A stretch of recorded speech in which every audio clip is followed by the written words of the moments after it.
So with that, we will go to our first session, our first panel of the day. And as Reagan said, it's on a tough issue. If we're going to grow, how can we grow smart? We're going to hear first from some of our domestic water providers who are going to talk to us about some of the realities of where our water comes from, what they are doing to make sure that we are using that water as carefully as possible.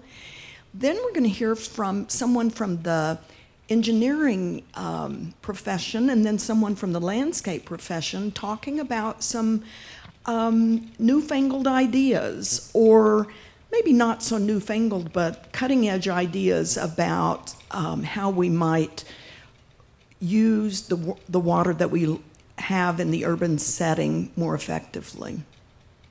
And then third, we're going to have a panel that Randy Fisher is going to facilitate, and we have 3 individuals from 3 different perspectives who are going to be in a panel discussion on some very difficult policy issues that face our state and our communities here.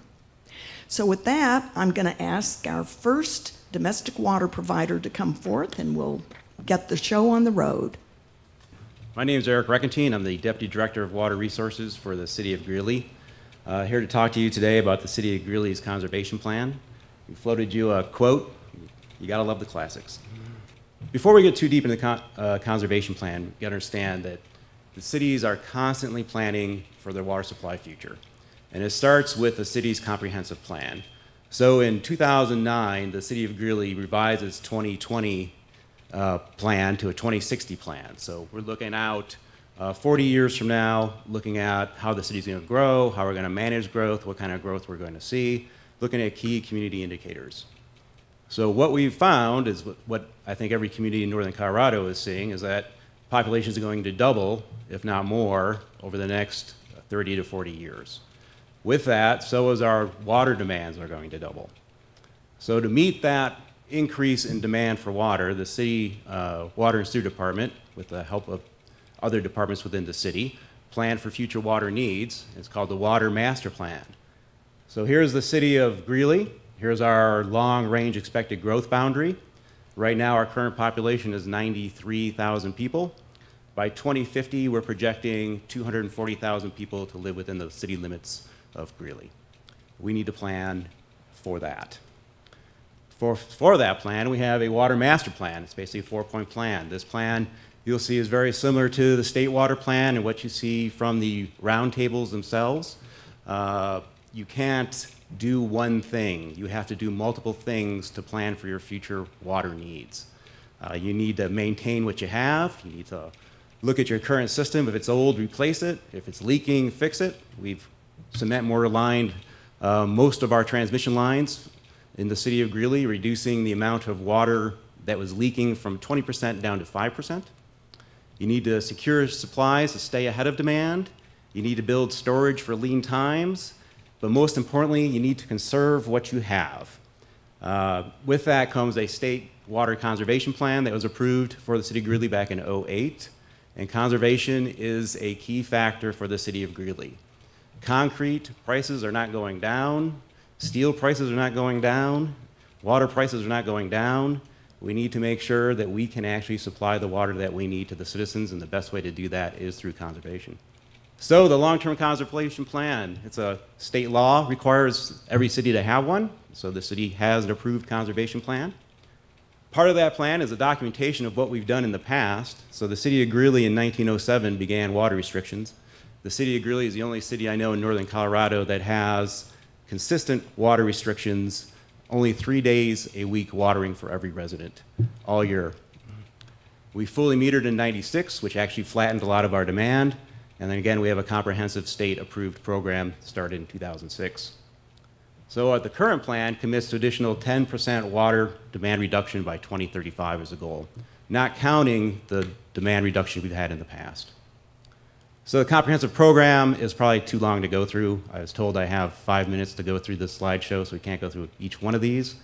But we're looking at innovative ways to reduce demand. If it's viable, if it's practical, if it's cost effective, we will include it in our conservation plan once we test it. We're committed to that. Most of these as well, though, are at one time state of the art. Now they're kind of seeing diminishing returns as you're moving forward with them. So we're always looking for new ways to reduce demand as well, such as the water budget program. So we've just upgraded our conservation program, 2014, and we're looking at taking the water budget program, which began 4 years ago. It started as a pilot study, and right now it's citywide.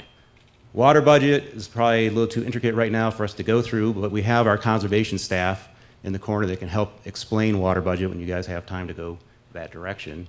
But really what it does is it defines the amount of water each citizen needs based upon their lot size and the actual precipitation that's occurring in the city. And then informs the citizen if they're using too much water. We're also looking at landscape codes. We want to look at landscaping and species that are being used by developers as their way to use lower impact landscaping to reduce water demand in the future for new development. That is occurring now. And we're also looking at our parks. So working with parks and working with planning, we're saying how many parks need to be watered? Should the most high traffic ones take the most water? If the parks are not seeing a lot of citizen traffic, should we use less water at those parks and let them brown? Should we start converting some of the parks over to xeric? So our 2014 program basically is saying, let's look at new parks and let's bring the xeric up to 15–20% and not just have bluegrass at the sites, particularly around the fringe of the parks where people aren't using that area. And existing parks, let's start retrofitting those and start reducing water as well. So what is a water budget? Just again, I wish we had a conservation drone taking these pictures. Maybe next year, but this is Google. But really what we're doing is we're measuring your lot size and telling you how much water you need. So you get 18 gallons per square foot, and if you're using over that based upon your lot size, you get a nasty gram from the city. So what we find, though, is what I think everybody else is seeing as well, is that there's your typical use, and the potential savings really is in the shoulder months, is what our water budget's showing us. People are watering when there's enough precipitation to keep their yards in place. That's when we're targeting the citizens. And then landscape codes, again, let's look at alternatives to irrigation demand.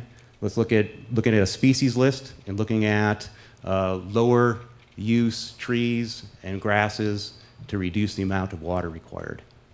So what we do is we take this and we roll it into a pilot program. So let's take water budget program citywide, let's focus on some landscape changes, and let's look at our parks, and let's get us a subdivision and a developer who's willing to do a pilot on that.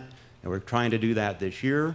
And we want to see how can we, through a study, see if all these programs roll together, how much water we can save, and measure that.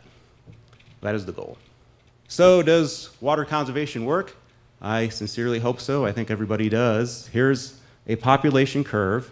So here's the blue line is the population. You'll see by 2050, we're going to be at 250,000 people. That's 100,000 acre feet of water required. So that's because of metering, though, and because of conservation, we're saying that water demand no longer matches population growth. You can flatten the demand curve. So 2008, 2014 update projection, you'll see that in 2050, we need much less water to service the same number of people.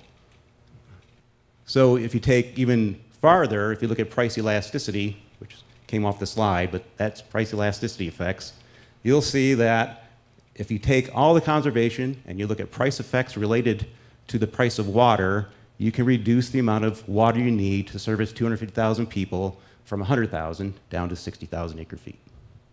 That's the goal. So does conservation work? Yes. Are we banking on conservation working? Absolutely. It's the cheapest and most effective way to service the citizens in the future. Good morning, everyone. I am Donnie Dustin.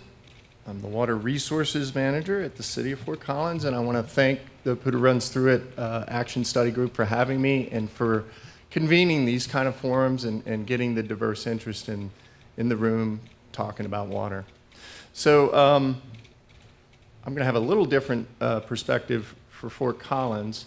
Our policy that drives what we do is the water supply and demand management policy. We've had it in place for over a decade. We updated it recently back in 2012, and it guides the utilities in balancing our water supplies and demands. And so the policy objectives really are to ensure an adequate, safe, and reliable supply of water while managing our demands and trying to efficiently use a scarce and valuable resource. The city currently delivers about 26,000 acre-feet per year of treated water and about 4,000 of raw water to irrigate our parks and golf courses and such. We have seen a significant drop in demand levels over the last few decades, with an average more recently of about 150 gallons per capita per day. So this graph shows our per capita water use over the last 20 years or so. You can see, and I think this was indicative of most Front Range communities, back in the drought of the early 2000s, there was a significant decline. And for Fort Collins, that was about a 25% reduction in our per capita water use. So again, our average now is about 150 gallons per capita per day. I will point out, and this is pretty typical for municipals, that it does not include really large contractual users. Water conservation, I usually try to point out that at least we try to consider water conservation as a long-term effort to reduce our water use, and water restrictions to be used for short-term when we're in a water supply short situation. And the city has a water supply shortage response plan to deal with those kind of situations, whether it's a drought that's greater than what we're planning for, or a few years ago, we went on restrictions related to the fires that were in the Poudre Canyon and the uncertainty of our supply at that time. We do have a lot of ongoing conservation efforts. I haven't been back to our booth, but I think we have our water conservation program back there, and you can find out more details about the various things we do. We did become fully metered back in 2003. About the same time, we enacted tiered and seasonal rate structures, and the usual list of things like educational programs, rebates.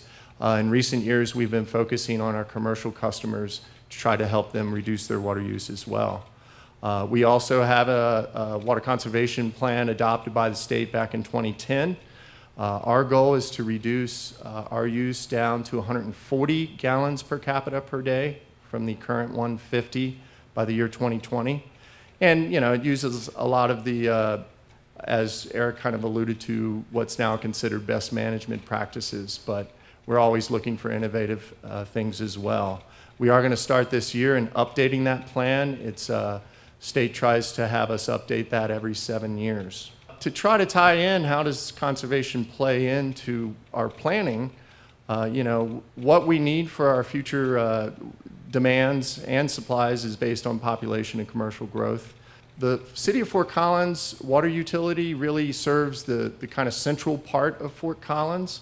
And so our population is expected to kind of tail out in the next 20 or 30 years. So our current population we serve is around 130,000 people, and it's expected to grow by about 35,000 people by the year 2050. We also expect an increase in our large contractual use, and the amount of supplies we need certainly depend on our future demands. Just a quick map that shows the Fort Collins area water districts. So the black line you see there is the growth management area for Fort Collins. In the center in orange is the Fort Collins water utility service area. And then on the outskirts, on the south in blue is the Fort Collins Loveland Water District, and in green to the north and east is the East Larimer County Water District. So as the city grows out into that area, those districts will be taking on more of the water use.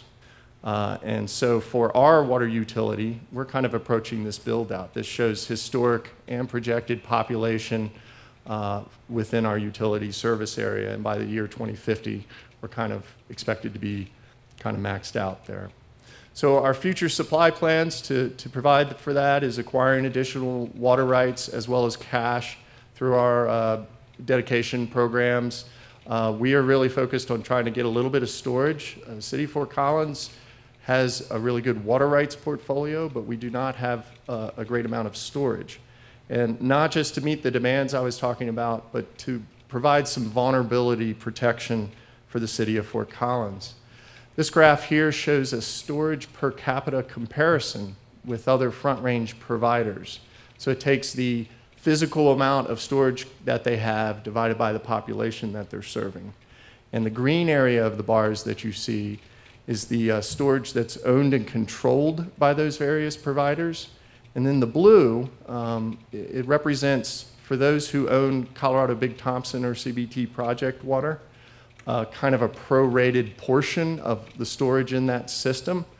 And although it's not owned or controlled by those entities, that's Northern Water, and there's a limited ability to carry over and whatnot in there. But right there in the middle is Fort Collins. You can see we have a very little bit of owned and controlled storage. And if there was ever an issue with the CBT system, we don't have a lot to get us through a bad time if that were to happen in the Poudre Basin. We also have a lot of uncertainties to deal with. We currently don't incorporate climate change in our modeling as we look towards the future. A lot of things changing on the river, maybe different administration issues in the future that might reduce the yield of the water rights that we're planning for. So in the policy that directs us, when we updated it a few years ago, we put a few policy elements in there to recognize this. So we have for several decades tried to supply a reliability by planning for a 1 in 50 drought. The city of Greeley does that as well, and for droughts greater than that, we'll use our response plan to deal with that. But other key criteria we added was a storage reserve factor, trying to have storage in the bank even through the 1 in 50 drought for emergency situations.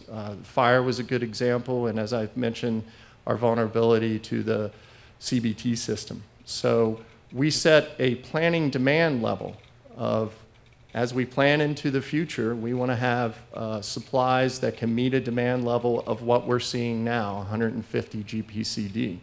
We still want to try to achieve conservation, but that conservation will just give us a more reliable system if we can achieve it.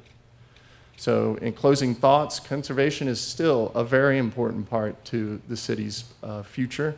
We are approaching build out.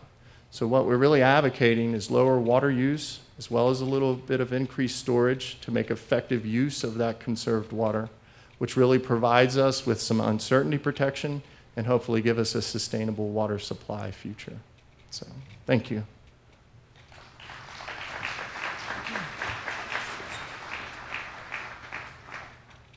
All right, so my name is Becky Fedak, and I am an engineer and also the Water and Climate Practice Lead for the Brendel Group, which is an engineering and sustainability consulting firm in Fort Collins. And now that we've heard a bit about what some of the cities in the area are doing with regard to water planning and conservation, I'm going to talk a little bit about an initiative that we've been working on over the last number of years to help in both helping the cities in meeting those water conservation goals, as well as thinking about other ways or different ways in which we can be planning for and using this valuable resource to our community. So specifically what I'm talking about is called the Net Zero Water Planning Toolkit. And it's a resource that we've been working to develop based on some information that we had been gathering through work that we've been doing in various spaces in energy and climate. And a lot of the work that we do in those arenas have various resources and tools available to help, whether it be a business or an entire community, plan for and set goals against and identify strategies to reduce their impact when it comes to climate and energy. But we weren't seeing similar types of resources available in the water space. So we had brought together a number of different organizations, and I'll get to who those are in a bit, but have decided to identify and develop this initiative to help address that need. So in terms of what the initiative is and what we're looking at, the vision is to look at making Colorado the center for thought leadership around net zero water planning, providing visibility for the state and showcasing the capabilities of Colorado's water innovation economy. The initiative itself is housed under the Colorado Water Innovation and the Colorado Clean Energy Clusters. So it's looking at driving economic growth within the community through spurring this innovation. And what we're looking at when we are defining net zero water is we're looking at water neutral to mean only using as much water as falls on a site, and also minimizing or reducing those water quality impacts from the site. So we're looking at not just setting goals based on what the water needs are of a place, but what water is available to that place. And why we're doing this initiative and why we're doing it now. So as I mentioned, there's a need for sustainable water management, especially in the face of climate change, looking at what those impacts are that Donnie mentioned, that there is going to be change in the future and we need to be planning for that change. Also, we need to be looking at considering both quantity and quality. It's not just making sure that we have enough water available, but that the quality of that water is consistent and pure. Also, as I mentioned, there are less developed frameworks in the water space than there are for climate and energy. And we want to not just identify what the footprint of a business is or of a community, but what is the action plan or the steps that they can take to reduce that impact. So as I mentioned, this has been going on for a while now, and we have a steering committee. Our project team is created or includes the Brendel Group, starting and leading up that organization. Also Riverside Technology, which is helping with some of the software development of the work that we're doing. BHA Design and Aqua Engineering are looking more at outdoor irrigation and what we can do in that space. And then Lamp Reinerson is looking more at the stormwater and water quality impacts of what we're doing. In terms of program sponsors, we've been working to develop a toolkit that can help businesses, residents, communities to set goals and develop plans for reducing their water impact. And we have these sponsors that are helping us to pilot that toolkit at different scales. For the city of Fort Collins, we have support from their Economic Health Office, as well as some support to be looking at the Fort Collins Zero Energy District and how we can make that water neutral as well. We also have support from New Belgium Brewing, recognizing that water neutral is a very aggressive goal. What can it look like for a heavy water using industry, and what can they do to reduce their impact, recognizing that they rely on this water supply as well. We also have support from Adams County and the city of Brighton, doing a joint sponsorship, looking at what this might look like for their municipal operations and bringing different businesses together. And then we also have support from the state through the Colorado Water Conservation Board. We also have a number of a large technical advisory group that's providing support and input in these various areas, as well as general stakeholders. So I've talked a little bit about and bringing you up to speed on who all the players are that are involved in this, but what is it that we're actually looking to do? So we've been working over the last year to actually develop this net zero water planning toolkit that both includes an analysis tool as well as a guidebook that can step end users through the process of developing their water footprint, so identifying how much water they're actually using, and then setting goals to reducing that water use and their water quality impacts of that site. There is also a framework within the tool that helps them to identify reduction strategies. So looking at various ways that they can conserve and specific actions that they can take to reduce their impact overall. And then it also provides guidance on how they would develop an implementation plan for that. So how would they document that plan, track their progress, and then communicate and engage others in that process over time. So the concept is that at the building level, this would allow businesses or residents to be able to set their goals and targets in order to reduce their impact, in order to help meet some of those conservation goals. But then at these higher levels, like the city or the watershed level, could help to inform a new type of thinking around water and conservation planning and water quality impacts that's looking more at what the resources are available to the community as opposed to what's been used historically.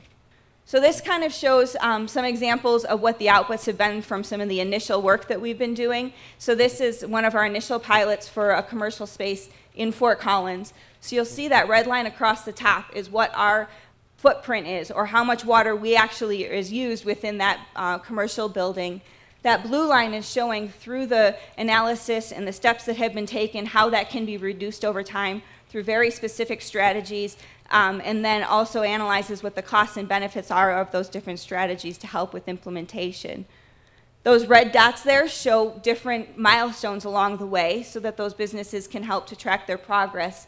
And then the green line is that ultimate goal and what net zero would be for that building from a water consumption perspective based on how much water is used on that site, or how much water is available based on rainfall to that site.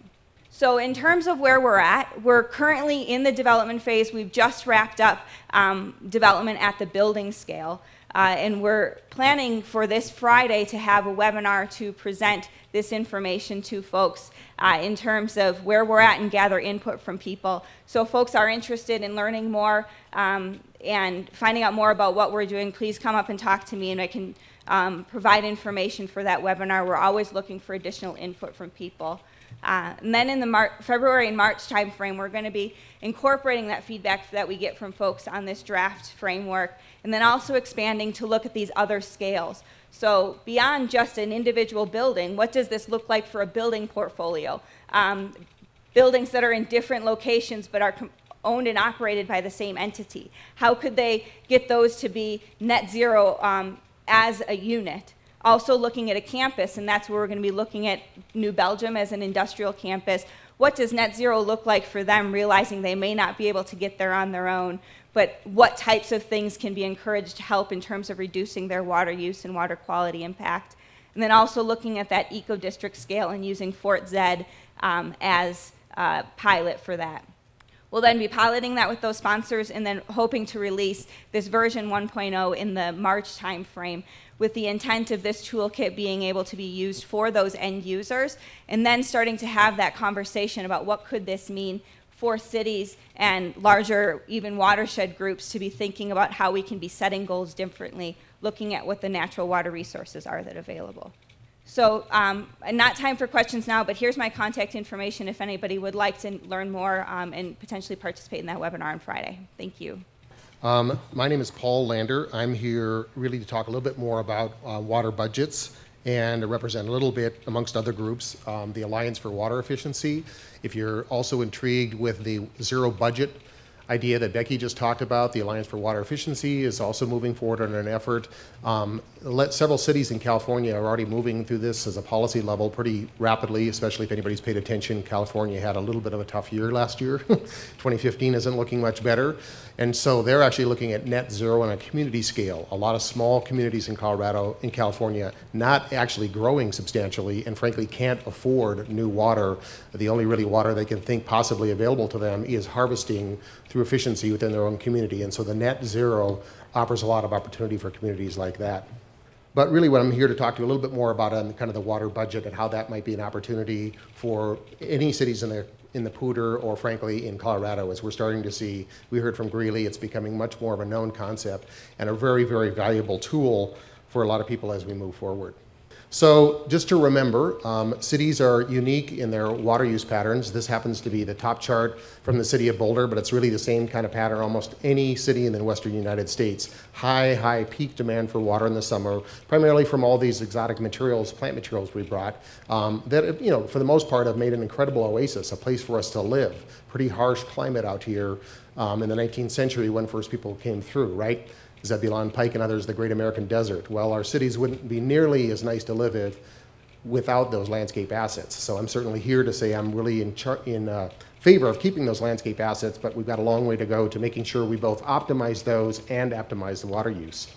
And also another catch for us is most places it's 95% plus treated drinking water that we're using on these landscape resources. And ironically, plants in general don't really like chlorine, so that has its own thing. So I think we'll see in the Poudre as well other places more and more opportunities and movement to get off of treated water if we can to, again, maintain these landscape assets. So we have this huge peak demand from outdoor water. And in most water providers, residential is 65% or more of the total outdoor demand. That's a three individual year peaks you can see there across the top there. That's 3 individual summers, and peak demand can be anywhere from 2.5 to 4 times the annual winter demand. So we put an awful lot of resources into having to have treatment plants to meet outdoor demand for ultimately a water service that doesn't want treated water. So there's always a catch we're stuck in as water providers. And to remind you, again, bottom left here, this is fairly uniform data from across the western United States. Up to half of the treated drinking water that we deliver in most Western communities goes to landscape. But again, in green infrastructure is important, like the net zero concept for lots of planning communities that are growing, particularly our friends in the wetter regions of the country are taking the lead.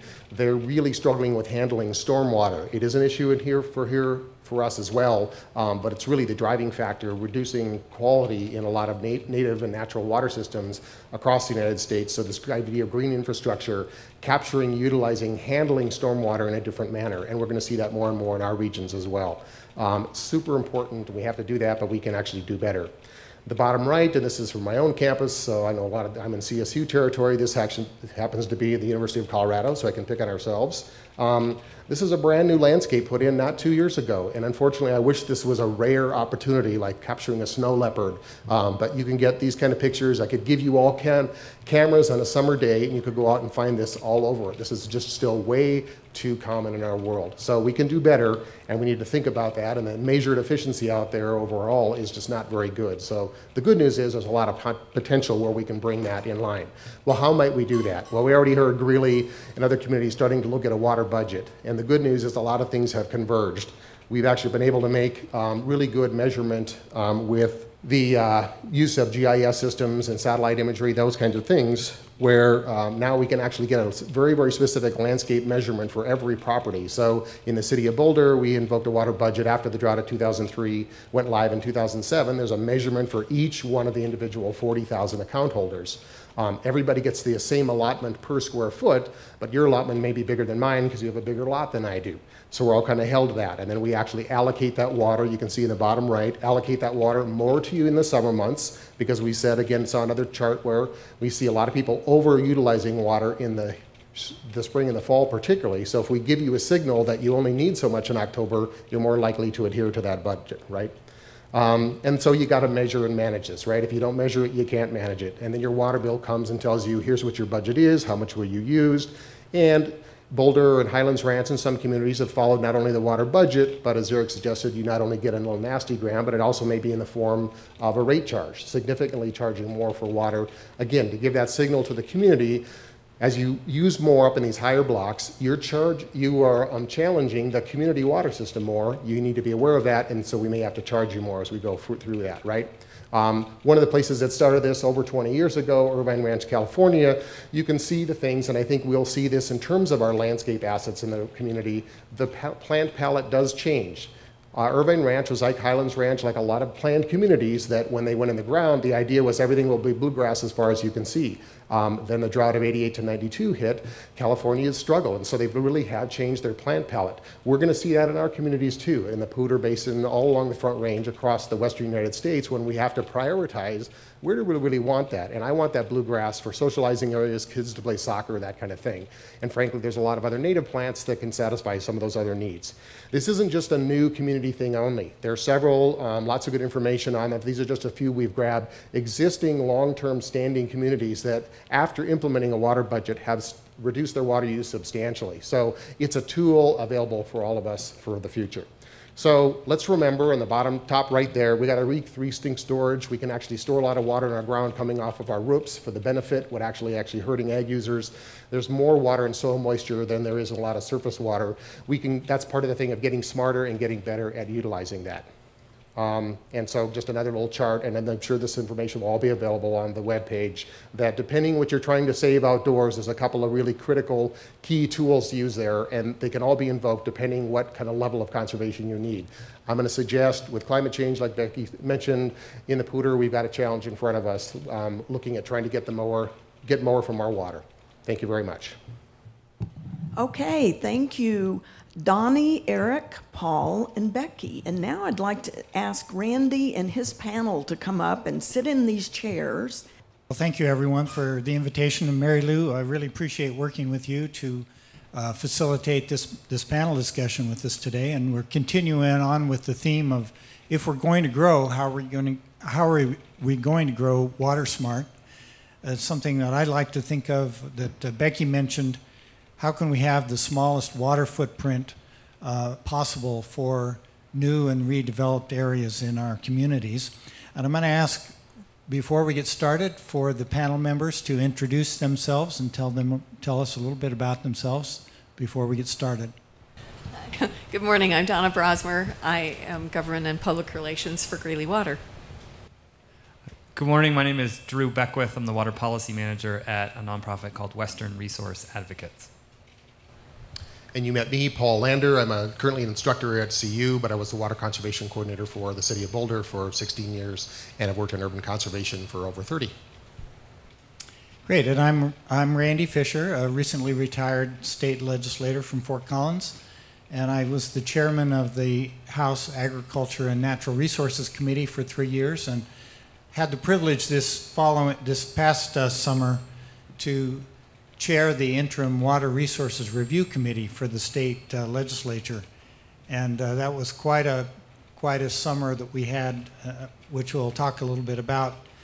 Mary Lou asked me to just basically spend a couple of minutes framing the issue, and I think we've already had a good representative sort of background session on what we're trying to think about here. But I think we've all recognized that the linkage between population growth and water supply is on everybody's mind. It's part of the Colorado Water Plan and part of the impetus for the Colorado Water Plan, as well as a lot of other communities doing their own water planning. I thought it was interesting just this week, Governor Hickenlooper, in remarks presented to the Colorado Water Congress, said the following, as reported in the Denver Post. Growth has to figure out a way to use a lot less water or the growth will stop. It's pretty much black and white. We find a way to use less water per person or we don't have more people coming here. There's no magic. So that's from the governor of Colorado. And just 2 weeks ago in the state legislature, Senate Bill 8, which is an interim committee bill that promotes water conservation and land use planning, passed its first committee hearing and is awaiting approval in the Senate Appropriations Committee. And that bill is sponsored by Senator Ellen Roberts from the Western Slope and Representative Ed Vigil, came out of the Interim Water Review Committee.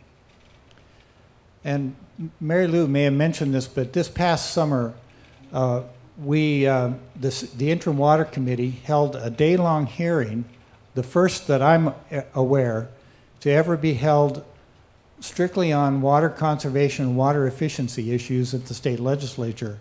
So we had this day-long hearing, which was really mandated by another bill called Senate Bill 17. And Senate Bill 17 was, again, a Western Slope bill by Senator Ellen Roberts. I was also a sponsor of the bill. It started out being a turf grass restriction bill. And because of some opposition that it met, it kind of morphed into a mandate that the Water Interim Committee spend some time during the summer looking at water conservation and efficiency measures, particularly in the urban environment, and focusing a lot of attention on urban landscape. And that's where we had a lot of these folks come and talk to us before about how can we reduce the water footprint of our urban landscapes.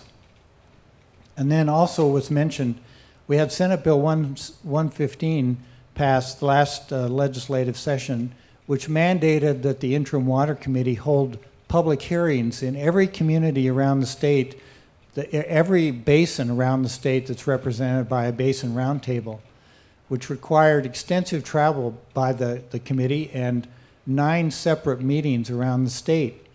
And I think it was really interesting that we're not alone in the Poudre Basin in thinking about these issues.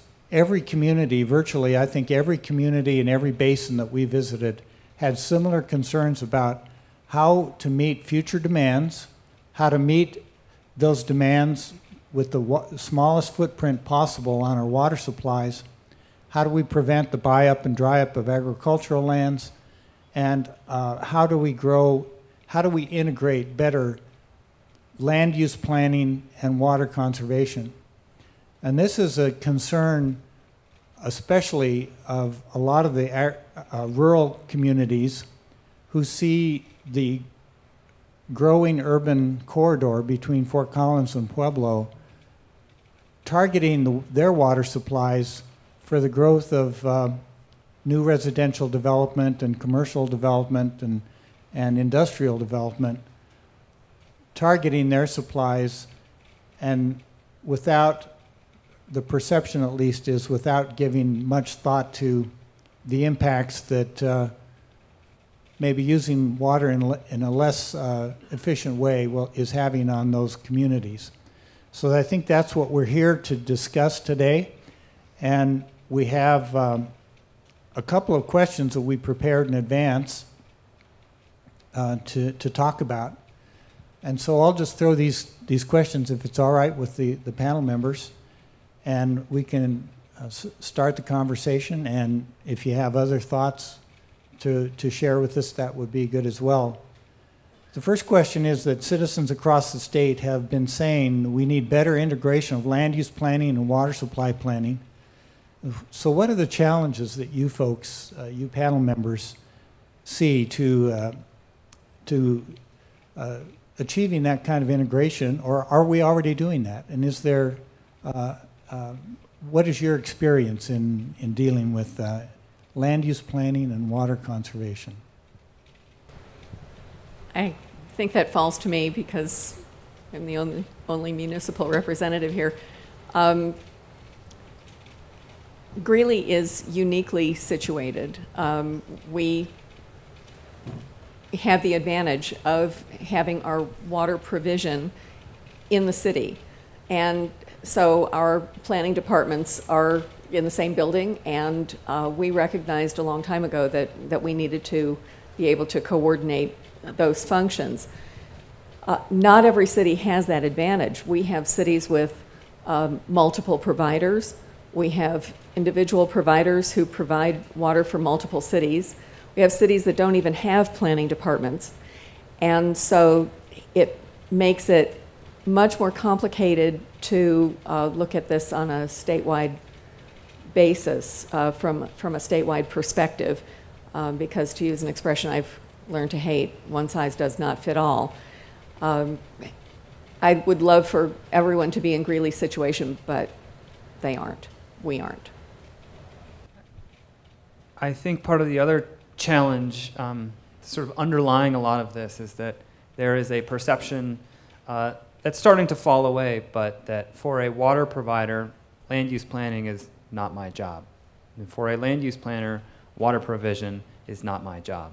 And Reagan said it earlier this morning that we are, living in a much more complex world. Things are becoming more integrated, and I think we're sort of at the cusp of this point when we are realizing that things that traditionally weren't our job have a very strong impact on how we do our job. If I'm a water provider and my community chooses to grow in suburban single-family residential development for 50 miles out to the east, that's a big problem for me as a water provider. If I am a land use planner, I want to do my best to make sure that a community is happy and healthy and it's walkable and it provides a sort of a vibrant living environment. And that's not possible without an adequate supply of water. So I think what we're seeing here is a growing recognition that things that didn't used to be our job are now really becoming part of it.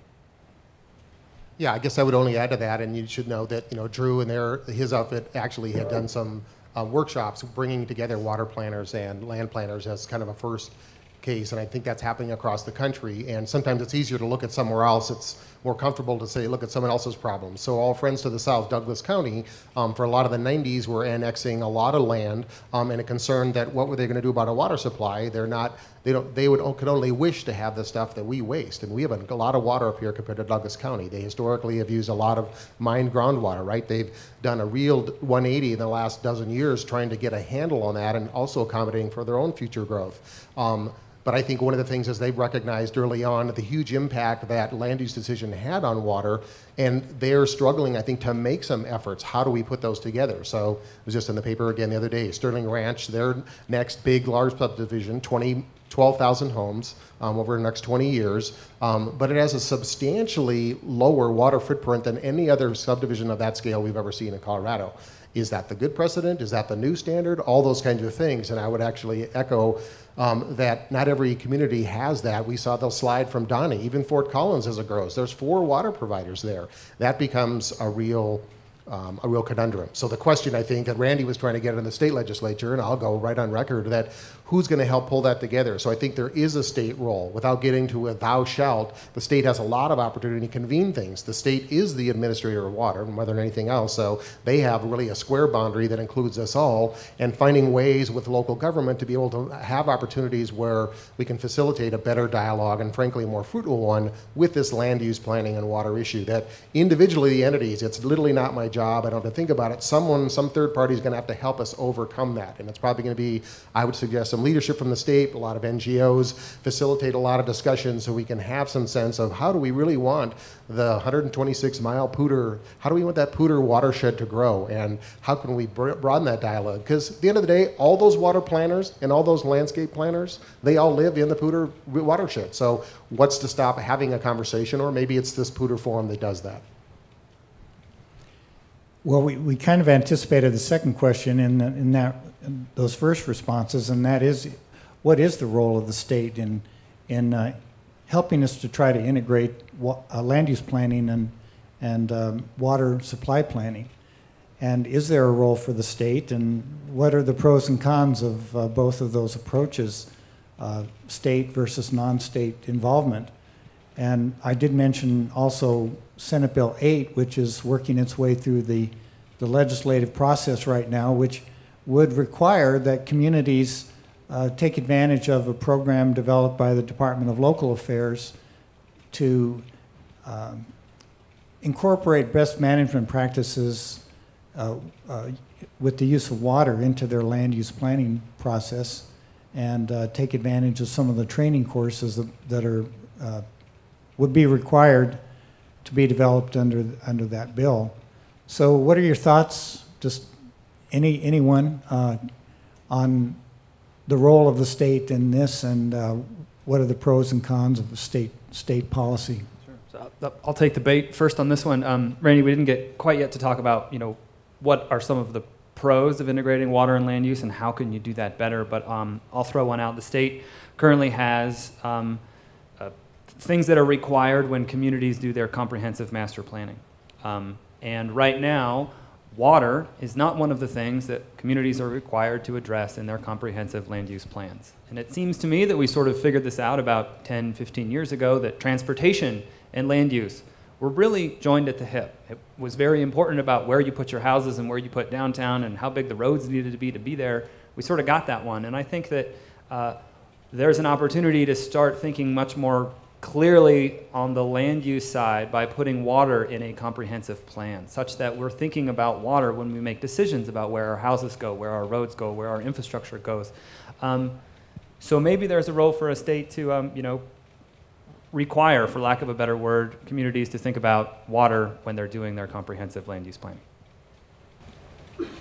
I think there's a certain amount of resistance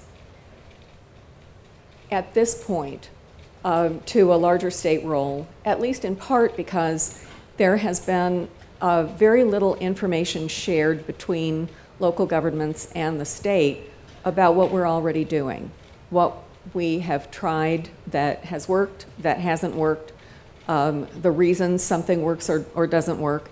And one of the reasons that it was important for some of the municipalities on the East Slope to present to the interim committee was because we haven't shared that information. Water can't just be measured by drops.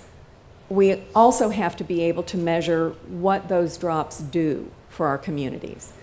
And while we talk about reducing urban footprints, for instance, that's the new euphemism for higher densities.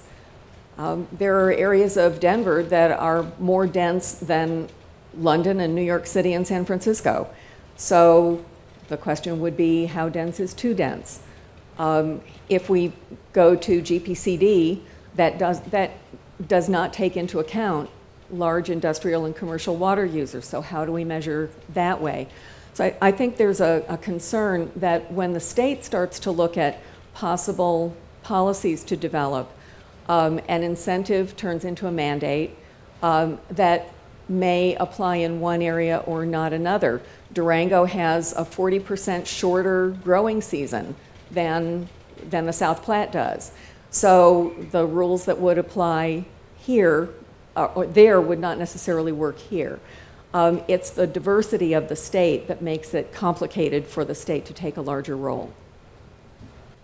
Yeah, I guess I would agree, Don. I think that's, back to your thing about one size does not fit all. One of the things we talked about at the interim committee this summer was, and I was certainly an advocate of a water budget. A water budget is a framework, and I would advocate the state should say every water provider has to have a water budget. The beauty is every one of those looks different because Durango is completely different than Greeley. And Greeley has a higher water budget limit than does Boulder. And Boulder has a different one than Highlands Ranch. But the framework is back to that slide back there, 19th century water law. Anybody who's been here very long recognizes this is a region of limits. And if we don't have some limits, and I think the big question then is who's going to referee the limits and who sets that? And that's a discussion for Randy and the other people who want to wrestle with that down in Denver. But there are limits, and so I think we have to have this conversation. What are those? And I would suggest the Poudre River community and everyone else is going to be way ahead of the game if you start your own and actually support each other and reaching to things that you think is a sustainable livelihood for the long run rather than waiting for someone else to do it. But I would also suggest that's not what it looks like today. I mean, those limits are not sufficient. Because at the end of the day, all the urban growth, one of the concerns on the Western Slope, as I say to my students all the time, the future is all about reallocation. We're not making more water, so if I've got a lot more, somebody else has less. And there's a role for somebody to say, is that equitable? Have those people been justly compensated? How do we begin to do that? And this is not a new dialogue. We've been doing that for 150 years in Colorado. But I think the urban players are now reaching to a level, and frankly, the price of water has gotten to the point where it's really a lot left of agriculture really struggling with that the cities have the money, the long term, they want the reliability. It's changed the game to some degree. So I'm a strong advocate for, I think there's a bigger role for more of a referee rather than actually doing it, but would suggest it's a stronger role than you see today. My only follow-up is that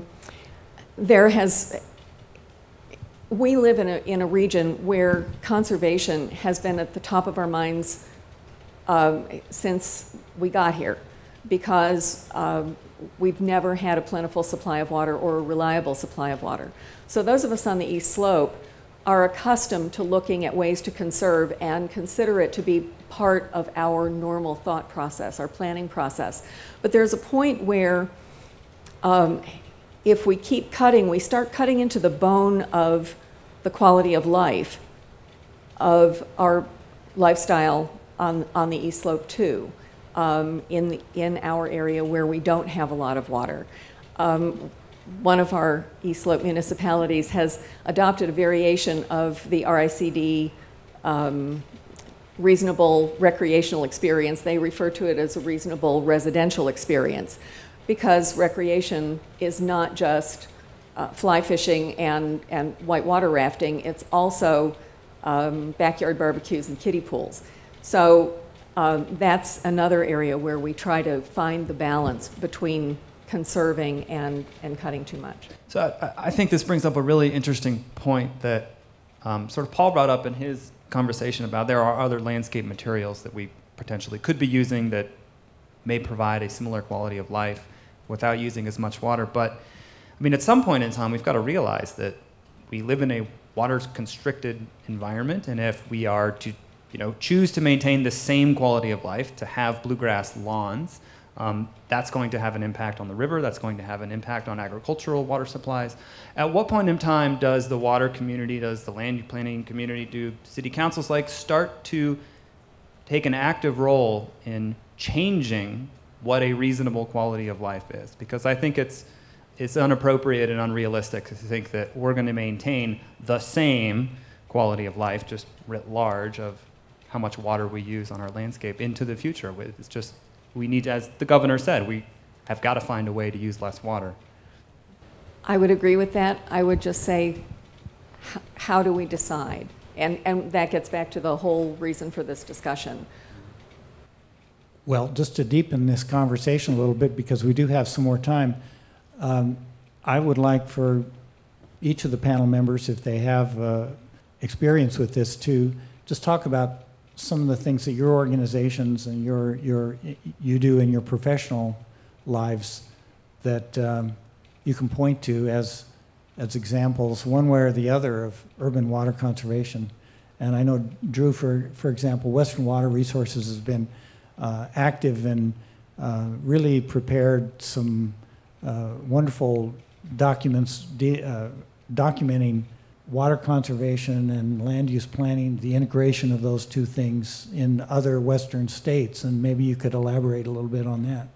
We have, Western Resource Advocates has been working in this water and land use crossover here for about the past 5 years. It started off with a report back in 2009. It's available on our website. It's called New House, New Paradigm. And what we tried to do was look at developments, residential developments across the Southwest that were doing things differently, that were actively taking an upfront vision of, we live in a water-constrained world, let's build our houses, let's build our communities in ways that use much less water than the status quo. And so there are examples from Tucson, from Utah, from New Mexico, in which these new build communities are using 30 to 50% less water than the neighborhoods that are right across the street. And they're doing that primarily because they started thinking about water at the beginning, because it was part of the planning process. And I think you see a little bit of that vision in the Sterling Ranch development, that they are, sort of consciously, the mantra that I've often heard the developer say is that we're thinking of turf as a throw rug, not a carpet. And so I will push again that we need to be thinking about water from the land use planning side right up in the beginning process of where we're going to put our homes, how we're going to build our homes, what's appropriate to put on the landscape around our homes, those kinds of things. I think that on the water provider community, we often find a hesitation to get involved in the land use process because, as I already mentioned earlier, that's not my job. And then there are other water providers in other states that have really sort of said, you know what, this is my job and I'm going to take a lead on it because I'm not seeing the leadership from the land use planning or the community. And I'll also cite two examples here. The Southern Nevada Water Authority, which provides water to Las Vegas and all of the cities around there, and the East Bay Municipal Utilities District, which serves water to Oakland and everyone sort of on the East Bay in California. So first, two different approaches here. Southern Nevada Water Authority said, you know what, we went through this drought in the 2000s. There was a lot of turf grass being planted in the front lawns of homes in the Las Vegas Valley, and the Las Vegas Water Authority said, you know what, that's not the best and highest use of our water. We don't want any more grass planted in the front lawns of homes. The Water Authority itself does not have land use planning authority, but what they did was develop a model landscape ordinance, and they went to every single city council within their service area, and they said, we need to pass this. Here's why. Let me help you do it. And over the course of a couple of years, they were able to pass this new landscape regulations within their community. And now in Las Vegas, you cannot go build a new home and have irrigated turf grass in the front lawn. A different example, the East Bay Municipal Utilities District just decided straight off that in their service rules, that is the ways in which they say, you know what, okay, you have to meet these requirements before I turn on the tap and provide water to your home. They just basically circumvented the entire land use process, and they said, if you build a new home, it has to have these types of water efficient fixtures in the home. It has to meet this water budget for landscape use outside of the home. And if it doesn't do that, we're not going to turn on your water. And so there are two different examples from outside of the state, but taking different approaches, being led from the water provider side, not necessarily the land use side. As we've recognized, a lot of communities in even parts of Fort Collins. I live, for example, in a part of Fort Collins that's served by Fort Collins Loveland Water District, not by the city of Fort Collins. The city of Fort Collins, as Donna pointed out, has land use planning authority. Fort Collins Loveland Water does not, but you just provided us with an example of how a water provider can actually have an impact on the planning of new developments and redevelopments of communities. And what are some other thoughts you might have? I wanted to mention the impact of market forces on this conversation as well, because and cultural shifts. because in Colorado we saw an excellent public response to some of the cutbacks that were necessary following the 2002 drought, and a greater public awareness of the need to conserve, the need to reduce water use. And as a result, and in combination with some of the things that, for instance, our earlier presentation from Greeley showed, population can increase at the same time as water demand decreases. And many of the Front Range cities can report similar progress. So those things need to be factored in. And then the fact that millennials are looking for properties with less lawn to maintain, and seniors don't necessarily want to cut the grass anymore either. So those kinds of market shifts can also help this conversation, so that the mandates don't necessarily have to come from the state because they are happening more naturally on their own.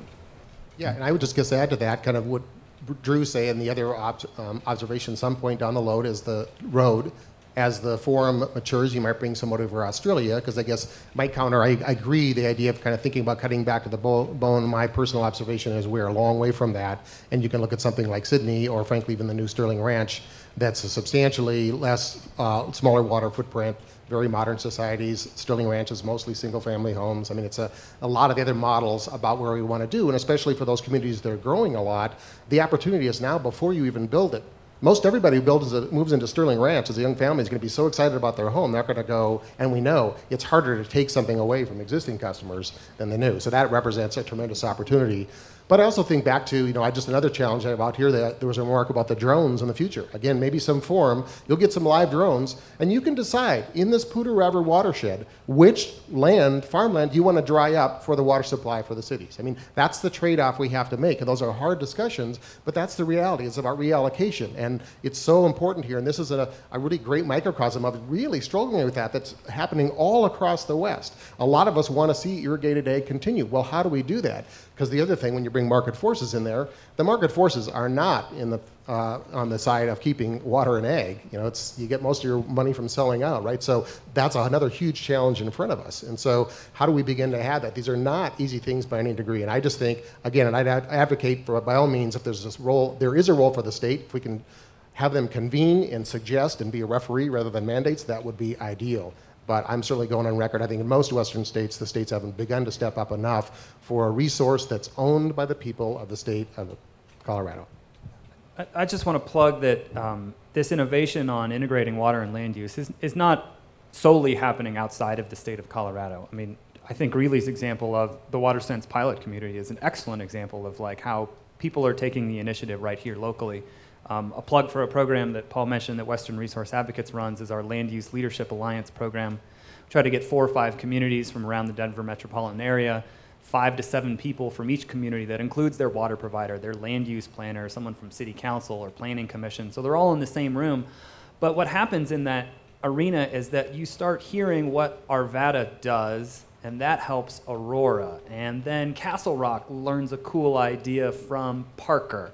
And at the outset of this training workshop that we did about a year and a half ago, the researchers, professors that were helping us run this program really did an exhaustive sort of search of who was doing water and land use integration, and they were not able to find a lot of good stuff. And in fact, this training workshop that we did a year and a half ago, tripled, quadrupled the sort of tools available based upon just the things that we were already doing in Colorado. So we're going to run another one of those training workshops again in the springtime, and are going to compile all of these different tactics that we're using here in the Front Range into a land use manual of opportunities, and going to go on a road show and talk more about this. So if you're interested, let me know. I'd love to come to your community and give you an idea about what other people are doing. One more thought to add to that is that local governments, cities in particular, are very good incubators for new ideas, new innovations. We can do pilot projects on a smaller in a smaller area to find out what works and what doesn't. We can often implement new ideas more quickly than something that might be a target by the state.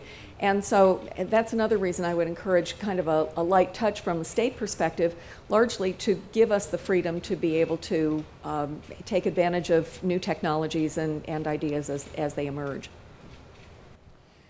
And I'll just mention, too, that coming up here shortly, and I think Mary Lou's working her way up here to help facilitate question and answer period, I want to give our panel members just one final opportunity to say a few words.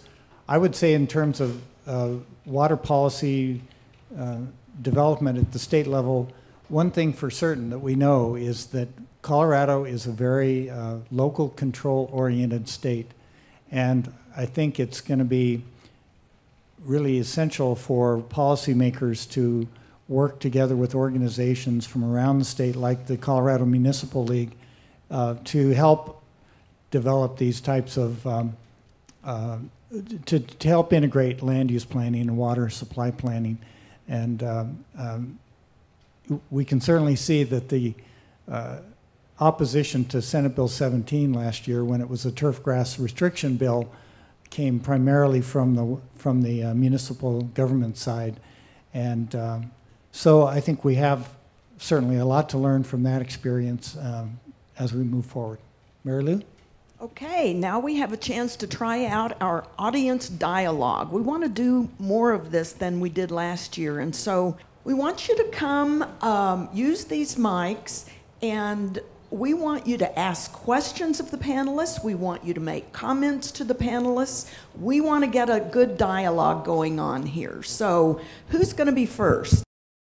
I'm Mel Hilgenberg, Fort Collins. First of all, I want to say I'm awful glad to see Jim Reedhead. Haven't seen him for a while. I've already learned more in this morning than I did in 4 years of college, but secondary English teaching at the University of Northern Colorado mitigates the compliment. Reagan's going to be glad that I'm not asking a question about the vertical tube reactor. Comment quickly. State role, coordinate the basins and have a state plan, because it's almost feudal in my estimation, F-E-U-D-A-L, doing it the way we are and then thinking about the region. My question is, I just had a conservation audit in my apartment in the Northern Hotel and got some nice new aerators for my kitchen and bathroom sink, and my toilet does not leak. My question is, though, that's only one of 43 units in the Northern Hotel. Is there something similar through one of these agencies, NGOs, whatever, that can be done on things like the Northern Hotel, particularly related to water usage? Because the audit that I had was more energy than it really was water. Hi, I'm Lori Diodny, the Water Conservation Manager at Fort Collins Utilities.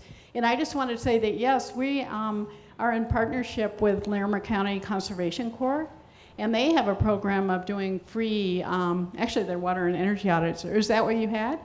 Or, oh, okay. Well, they'll do the whole complex if they can coordinate with all the apartments.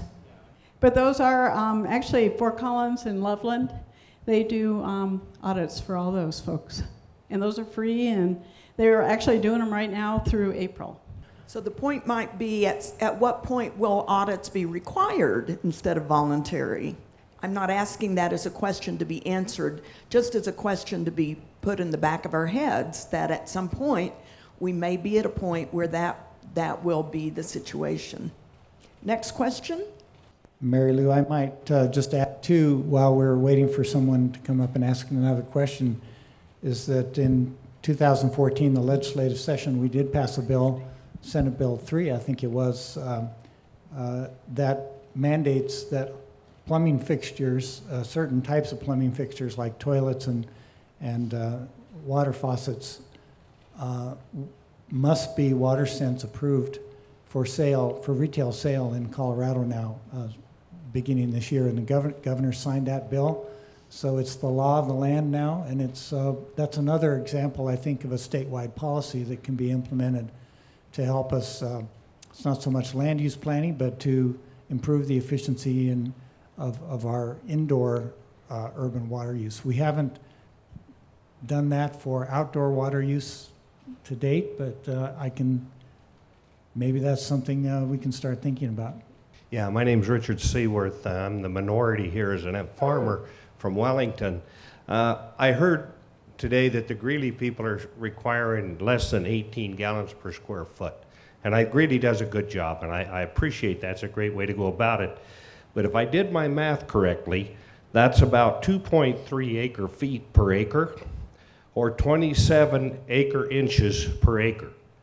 We have proven on the farms in Wellington we can grow 12,000 pounds of sugar, and we can grow 200 bushel of corn on less than 20 acre inches. So through technology, there's a lot of water savings to happen here, and I can't imagine why you can't grow grass with less water than I can grow that much crop. Thank you. Zach Thode here. I'm from Livermore, Colorado. I had a couple questions, and Eric's going to accuse me for stirring up trouble again, but when we talk about this word water budget, and I think it just is a little bit of frivolous talk sometimes. When my wife and I talk about a budget at our house and we say there's only so much money we're going to spend on clothes or pickups, I have to stop buying pickups when I get to the end of my budget. Now, her on the clothes, I try to stop, but that's somewhat futile. But when we talk about a water budget, you know, we as farmers, and I'm a farmer in Livermore, we get an allocation at North Poudre at the beginning of the year that says, you have 5 acre feet of water to use. So guess what? I have to use that 5 acre feet of water wisely. That's my budget. Now, within the city, you guys have tiered rate structures. You have different ideas about how to limit the amount of water that each user gets, but there's no real budget to it. There's no cap. You throw this number around that 1 acre foot of water is good for one household. Well, what does that mean? Is that what they want or what they need? I mean, you go to Somalia and there's places that they live on gallons of water per year rather than acre feet of water per year. So I ask Eric and I ask all these city planners to think about the idea of an actual water budget for a household. I mean, if they get an acre foot a year or exactly what they might need, and they have to manage that throughout the whole calendar year, that's a different idea than just charging them more for using more water. That's actually saying, here's the limit. You know, I know when I bought that last pickup, my wife said no more pickups because the front yard's full of them. So that's the deal. That's what I have for you. Well, just to take an opportunity for you to joke, Zach, I appreciate it. Who wants to move to Somalia with Zach? No, you're no question. I mean, but you're right. It's particularly if you look on a world scale, we're just above and beyond. So on the budget thing, you're right. And I would say if you look at the budget, it's the ones that have been around a while, there's a significant cost difference. But you're right, and I'd say suggest in the urban areas, we're still kind of like, it's still an adolescent. We're adolescents using water, and we had a free check before, a credit card, and we're just kind of hoping that 13-year-old will actually have it a budget. Well, so now this is, I think, a transition to realizing, and from what you said, from farmers, again, 19th century, we've recognized, and we've always had limits. But frankly, this is a new thing for us as urbanites to get used to our water providers saying, you know, we can go out and always do a bit more, but guess what? It's really expensive. And now as we talk about the economics, really, really expensive. The cost of water has gone up, not incrementally, geometrically. I mean, it's starting to be hugely costly for everybody. So we want to pass out on information and have a dialogue at a community level. And so you're right, it's not a hard and fast budget, but the whole idea of concept of paying more for use or having a larger impact and then for paying it is new. And the good news, and why I think the budget has a merit across the state, is once we get used to that as a population, then we can decide in times of real shortage, we can dial that down if we have to, or for whatever other needs are. But now I'm used to really living in a budget as you suggest, because you're right, that's kind of a false thing. If you can really still always go buy another pickup, it's not really a budget. I'm Wade Troxel. I'm Fort Collins City Council and also at Colorado State University. I really appreciate this discussion, and I think one thing that's missing, but Donna, you touched on it with regards to cities as being able to do demonstrations, to think of innovations, is really looking at technology innovations as a component, particularly in the urban context, but also in the agricultural context as well. That technology innovations that can enable different business models in terms of accounting for water and reuse and other sorts of models that can actually monetize and better utilize water with technology innovation as a primary component. And one of the benefits of that through technological innovations, that we're not only solving our problems here, but these can be world markets that we can be serving through our innovations that we derive here. So I think one of the critical things in this overall discussions is to move it from a zero-sum game as we just look at how we've historically looked at water management through the urban agricultural interface, but also think about it in terms of innovations, how we can really leverage things in 5 kinds of solutions that can really serve this water reuse at the right time where it needs to be, and that can serve not only here in northern Colorado, but also markets around the world. Thanks, Wade. This is really indicative of how we as a society need to realize that the knowledge is out there every bit as much as the knowledge is up here. And I like for us to begin thinking more in terms of each of us standing up with our ideas and pushing them forward. I'm going to ask a question of the panel and then turn this. So the water efficiency bill was mentioned. I heard at Water Congress this week that there's actually some discussion of repealing that by some factions. And so my question is, it seems that we all agree on some common sense approaches, but sometimes it's a political will issue. So does the panel have an opinion on that? There is a bill that was filed to put limitations on that statute. The reason for it that was explained to us was that there are some in other parts of the state who are concerned about the effect of low flow on septic systems. Denver Water has offered the sponsor their research on that issue and suggested that it isn't something that they need to worry about, and the likelihood is that the sponsor is going to withdraw the bill. I'll just chime in, and there is some partisanship to water policy management in Colorado, and I will hearken back to what Reagan said this morning, that we all kind of got to get on the same page together to figure out a better path forward. My name's Jenny Arndt. I'm a newly elected representative following in the big footsteps of Randy Fisher from West Fort Collins. But in terms of the state role in ag innovation, Representative Dave Young from Greeley and I will be running a bill introduced a bit later that's going to allow grant monies that are only available for our business community in terms of innovation. We're extending it and including the ag sector. So look for that, and anybody with some good ag tech innovations, hopefully you'll have access to more grant money coming soon. Thanks, Jenny. We're really happy to have you here today. While we're waiting for others to come up, I'd like to use a couple of slogans that I think fit in here. One, Matt Robinault from DDA likes to remind our Poudre Runs Through It group, if it's not a question of saying, we can't do that because, it's instead saying, well, we could do that if. And I think that's the attitude we need to have on this issue.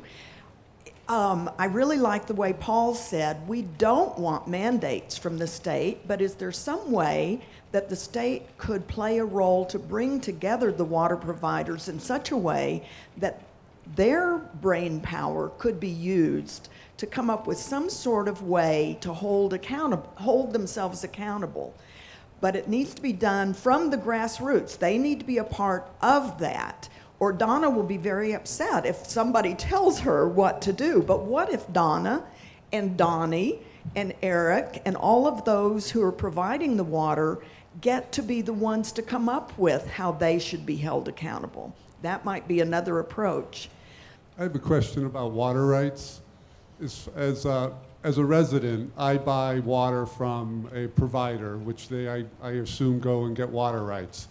However, I'm pretty much just renting the water. If I boil some pasta, it ends up going back into the system. If I take a shower, it goes back into the system. If I drink the great beer, that's pretty much just renting it. But as far as some industrial applications, it seems like the energy industry the water, I believe, is bought through water rights, but it permanently is taken out of the system. We talk about having different tiers from utilities depending on how we use the water. Is there a different tiers, for instance, on water rights if you're permanently removing it from the system versus that it's regenerative reuse? Donnie, is that a question you'd like to answer? I'll speak for Fort Collins.